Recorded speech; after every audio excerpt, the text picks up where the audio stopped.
দেখো, ভালোবাসার সঠিক ব্যাখ্যা কেউ কোনোদিন দিতে পারবে কিনা জানি না, তবে ভালোবাসা সম্পর্কে আমি 2-4টে লাইন লিখেছি, তো শোনাচ্ছি, শুনে নাও একটু। কে বোঝাবে কেবল উষ্ণ মুহূর্তে শাড়ি খুলে পাশে শুয়ে পড়লে প্রেমিকা হওয়া যায় না। প্রেমিকা হতে হলে শাড়ির আঁচল দিয়ে চোখের কোণের জল মুছতে হয়। কে বোঝাবে শুধু ভালোবাসি ভালোবাসি বললেই ভালোবাসা যায় না। ভালোবাসতে হলে প্রেমিকের করুণ প্রতিটি কথা নিচ্ছুমে শুনতে হয়। তবে আমার কোনো ব্যথা নেই কোনো কাল, আমার চোখে অবান্তর জল আসে না।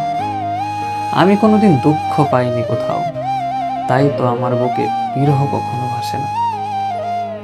প্রথম প্রেম ভুলতে পেরেছি কবেই, তোমাকেও ভুলে যাব সেদিন।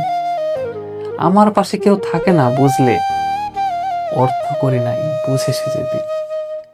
কে বোঝাবে গরিবের প্রেম করতে নেই কখনো, প্রেম করতে হলে দামি গয়নার ঘড়ি দিতে হয়।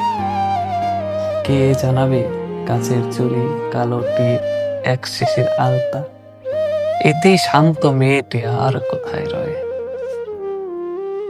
তবে তুমি ভালো থেকো। সাজতে পারিনি শখের পুরুষ তোমার, হতে পারিনি জহুরির দামি রত্ন, মানছি এসব ভুল শুধু আমার। দেখো তুমি পরখ করে এসেছিলেন ওই তোমার দ্বারে, বোকানেকা ছিলেন বলে নাওনি তুমি আপন করে। এটা আমি তখন লিখেছিলাম যখন আমি একটা সম্পর্কে ছিলাম, অর্থাৎ আমার এক্স গার্লফ্রেন্ড যখন আমার দুঃখকে উপহাস করছিল, আমার মনের মধ্যে যে যন্ত্রণা ছিল সেটাকে তাচ্ছিল্য বোধ করছিল, তখন আমি এটা লিখেছিলাম আর নাম দিয়েছিলাম কে বোঝাবে।